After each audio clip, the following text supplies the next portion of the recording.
Good morning fifth class. आज हम तीसरा पाठ खिलौने वाला पढ़ेंगे। खिलौने वाला एक कविता है। खिलौने वाला किसे कहते हैं? खिलौने वाला खिलौने बेचने वाले को कहते हैं। और इस कविता की कवयित्री सुभद्रा कुमारी चौहान जी है। तो उन्होंने इस कविता में खिलौने बेचने वाले के बारे में कहा है। यहाँ पर चित्र में आप लोग देख रहे हैं कि एक आदमी है। इसने अपने कंधे पर एक डंडा पकड़ा हुआ है और डंडे के आगे पीछे बहुत सारे खिलौने लटके हुए हैं। तो ये खिलौने वाला है। आपके घर में, आपके गांव में, ठीक है, आप लोगों ने देखा होगा कई बार खिलौने वाले आते हैं। जैसे कपड़े वाले घर में आते हैं कपड़े बेचने के लिए, वैसे ही खिलौने वाले भी आते हैं। और उनके पास बहुत सारे अलग अलग प्रकार के खिलौने होते हैं और वे जोर जोर से बोलते हैं कि खिलौने ले लो, खिलौने ले लो। और उन खिलौने वाले को देखकर बच्चे भी जिद करने लगते हैं कि हमें, अपनी माँ से वो जिद करते हैं कि हमें भी खिलौने ले लो। ठीक है, तो इस प्रकार ये खिलौने वाले हमारे घर में आते हैं। अब आगे कविता पढ़ेंगे।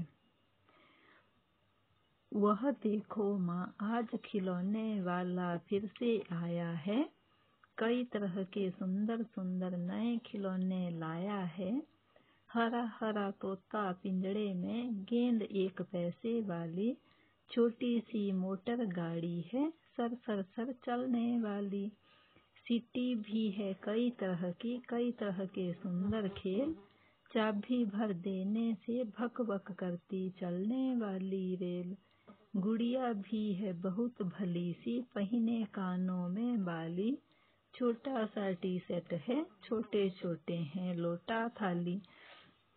तो यहाँ पर सुभद्रा कुमारी चौहान बताती है कि एक बच्चा अपनी माँ के पास आता है और वह अपनी माँ से कहता है कि माँ, आज दोबारा वह खिलौने वाला आ गया है।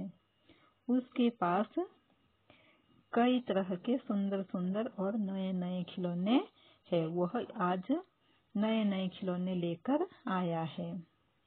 उस खिलौने वाले के पास एक पिंजड़े में हरा हरा तोता है जो कि उसने पिंजरे में बंद किया है।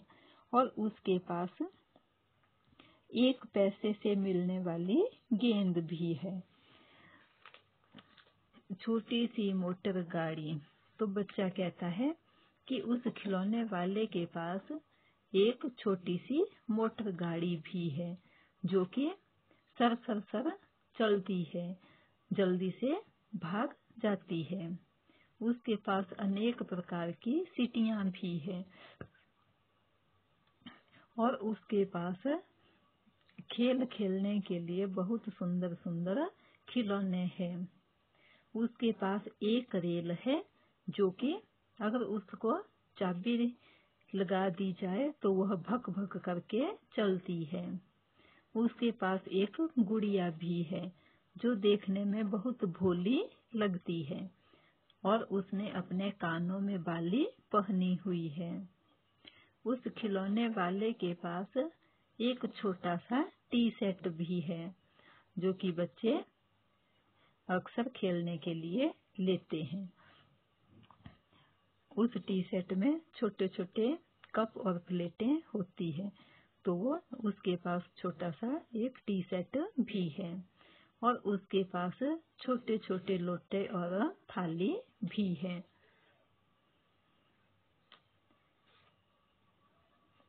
छोटे छोटे धनुष बाण हैं छोटी छोटी तलवार, नए खिलौने ले लो भैया, जोर जोर से वह रहा पुकार। मुन्नू ने गुड़िया ले ली है, मोहन ने मोटर गाड़ी, मचल मचल कर सरला कहती है, माँ से लेने को साड़ी। कभी खिलौने वाला भी माँ क्या साड़ी ले आता है, साड़ी तो वह कपड़े वाला कभी कभी दे जाता है। तो यहाँ पर बच्चा अपनी माँ से कहता है कि माँ उसके पास छोटे छोटे धनुष और बाण भी हैं और उसके पास छोटी छोटी तलवारें भी हैं और वह जोर जोर से पुकार रहा है कि भैया नए नए खिलौने ले लो, नए नए खिलौने ले लो। ऐसा वो जोर जोर से बोल रहा है। वह आगे कहता है कि मुन्नू ने गुड़िया ले ली है और मोहन ने मोटर गाड़ी ले ली है, लेकिन जो सरला है वह अपनी माँ से जिद कर रही है कि माँ मैं तो खिलौने वाले से साड़ी लूंगी। तो बच्चा अपनी माँ से प्रश्न पूछता है कि माँ कभी खिलौने वाला भी साड़ी लाता है क्या? साड़ी तो सिर्फ कपड़े वाला ही लाता है, जो कि कभी कभी आता है और साड़ी देकर चला जाता है। तो सरला अपनी माँ से जिद करती है कि मैं साड़ी लूंगी। तो बच्चा बोलता है कि साड़ी जो है खिलौने वाले के पास नहीं मिलेगी।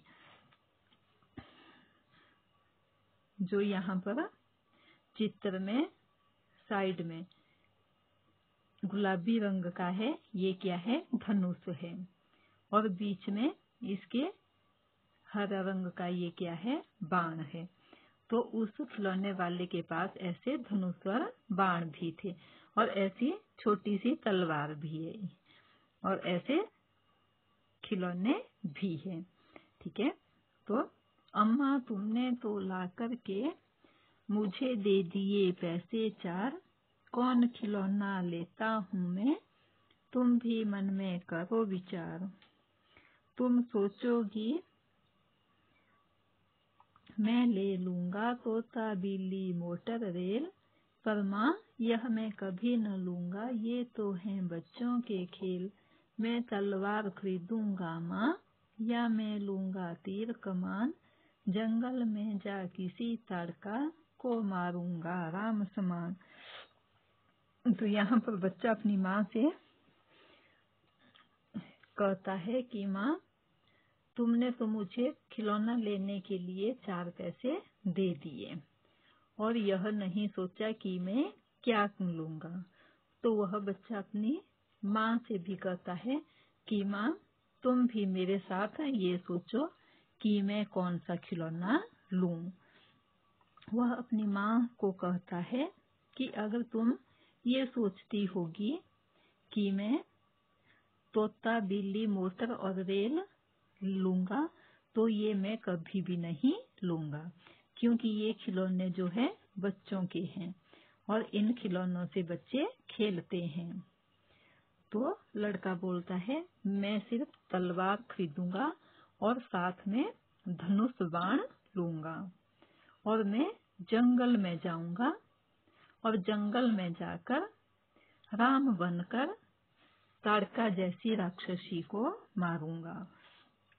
यहाँ पर उस लड़के के जीवन में जो है राम के चरित्र का बहुत प्रभाव है। ठीक है। उसने रामायण की कहानियां पढ़ी होगी और वह राम के चरित्र से बहुत प्रभावित हुआ होगा, तभी वो ये धनुष बाण और तलवार खरीदना चाहता है। जैसे राम भगवान ने भी बचपन में कहाँ गए थे? वो जंगल में गए थे, अपने गुरु के साथ जंगल में गए थे और वहां पर उन्होंने ताड़का राक्षसी को मारा था। तो वैसे ही ये बच्चा भी बोल रहा है कि मैं जंगल में जाऊंगा और वहां पर राम बनकर ताड़का को मारूंगा। तपसी यज्ञ करेंगे, असुरों को मैं मार भगाऊंगा, यूं ही कुछ दिन करते करते रामचंद्र बन जाऊंगा। यहीं रहूंगा कौशल्या में, तुमको यहीं बनाऊंगा, तुम कह दोगी वन जाने को, हंसते हंसते जाऊंगा। पर माँ बिना तुम्हारे वन में मैं कैसे रह पाऊंगा। दिन भर घूमूंगा जंगल में, लौट कहाँ पर आऊंगा। किससे लूंगा पैसे, रूठूंगा तो कौन मना लेगा। कौन प्यार से बिठा गोद में, मनचाही चीजें देगा। तो यहाँ पर बच्चा अपनी माँ से कहता है कि माँ, जब मैं रामचंद्र बनकर जंगल में जाऊंगा तो वहां पर जो तपस्वी लोग हैं, जो ऋषि मुनि लोग हैं, वो क्या करेंगे, अपना यज्ञ करेंगे और मैं उनकी वहां पर देखभाल करूंगा। असुर होता है राक्षस। तो मैं ऋषि मुनि यज्ञ करेंगे और मैं वहां पर जो राक्षस आएंगे मैं उनको मार दूंगा। ऐसा करते करते एक दिन में रामचंद्र के जैसे बन जाऊंगा। जैसे श्री रामचंद्र जी ने भी राक्षसों को मारा था और ऋषि मुनि यज्ञ करते थे और वे क्या करते थे, राक्षसों को मारते थे। वैसे ही वो लड़का भी बोल रहा है कि मैं ऋषि मुनि क्या करेंगे, यज्ञ करेंगे और मैं वहां पर जो राक्षस आएंगे उनको मैं मार दूंगा। ऐसा करते करते मैं एक दिन क्या बन जाऊंगा, भगवान रामचंद्र बन जाऊंगा और मैं तुम्हें अपनी कौशल्या माँ बनाऊंगा। ठीक है, जब मैं रामचंद्र बन जाऊंगा तो मैं तुम्हें अपनी कौशल्या माँ बनाऊंगा और तुम्हारे साथ यहीं पर रहूंगा। क्योंकि भगवान श्री राम भी अपनी माँ कौशल्या से बहुत प्यार करते थे और उनकी सारी आज्ञा का पालन करते थे, उनकी सारी आज्ञा मानते थे। तो वह बच्चा भी बोल रहा है कि मैं भी तुम्हारी सारी बातें मानूंगा और मैं तुम्हें अपनी कौशल्या माँ बनाकर रखूंगा। तुम कह दोगी वन जाने को, हंसते हंसते जाऊंगा। जैसे श्री राम भगवान को वनवास मिला था तो वह बच्चा बोलता है कि अगर माँ तुम मुझे वन जाने को कहोगी तो मैं हंसते हंसते तेरी आज्ञा का पालन करूंगा और मैं हंसते हंसते ही वन को चला जाऊंगा। तुम कह दोगी वन पर माँ, बिना तुम्हारे वन में मैं कैसे रह पाऊंगा। तो बच्चा अपनी माँ की आज्ञा मानकर श्री रामचंद्र बनकर वन में जाने को तैयार हो जाता है। पर वह आगे कहता है कि माँ, मैं वन में तुम्हारे बिना कैसे रहूंगा। क्योंकि छोटा बच्चा है और वह हर समय अपनी माँ के साथ ही रहता है। तो वह सोचता है कि मैं वन में किसके साथ रहूंगा। दिन भर तो मैं जंगल में घूमता रहूंगा, पूरा दिन तो मैं जंगल में घूमते हुए निकाल दूंगा। पर फिर जब शाम हो जाएगी तो मैं वहां से कहाँ पर लौटकर आऊंगा, क्योंकि माँ तो मेरे पास साथ जंगल में नहीं होगी। तो मैं वहां से कहाँ लौटकर आऊंगा। अगर मुझे जंगल में पैसे की जरूरत होगी और तो मुझे पैसे कौन देगा। और अगर मैं जंगल में नाराज हो जाऊंगा तो कौन मुझे मनाएगा।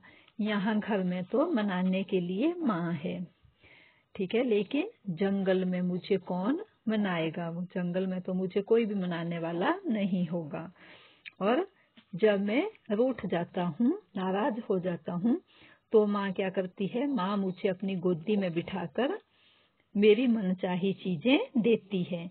लेकिन अगर जंगल में मैं नाराज हो जाऊंगा तो कौन मुझे गोदी में बिठाएगा और कौन मुझे मेरी मनचाही चीजें देगा। तो बच्चा अपनी माँ से दूर नहीं जाना चाहता है। वह अपनी माँ से दूर नहीं जाना चाहता है, वह अपनी माँ के पास ही हर समय रहना चाहता है। तो इस कविता का भावार्थ क्या निकला। इस कविता का भावार्थ यह निकला, इस कविता की कवित्री सुभद्रा कुमारी चौहान है। इस कविता के माध्यम से कवित्री ने खिलौने वाले व उसको देखकर बच्चों के मन में उठने वाले भावों का सुंदर वर्णन किया है। खिलौने वाले का बच्चों को विभिन्न तरीकों से लुभाना व बच्चों के मचलते मन का सजीव चित्रण किया है। साथ ही बच्चा रामायण के कुछ अंशों से प्रभावित होकर अपनी माँ को बता रहा है कि उसे खिलौने क्यों चाहिए। खिलौना रूपी अस्त्रों को देख बच्चा भी रामायण के पात्रों की तरह ही बनना चाहता है, परंतु फिर माँ से दूर जाने की सोच कर ही वह डर जाता है कि उसे वन में कौन गोद में लेगा और मनाएगा। इस प्रकार बच्चा जो है रामचंद्र बनने का सपना छोड़ देता है, क्योंकि उसे अपनी माँ के पास ही हर समय रहना, वह अपनी माँ के साथ ही हर समय रहना चाहता है, इसलिए वह वन में नहीं जाना चाहता। धन्यवाद बेटा।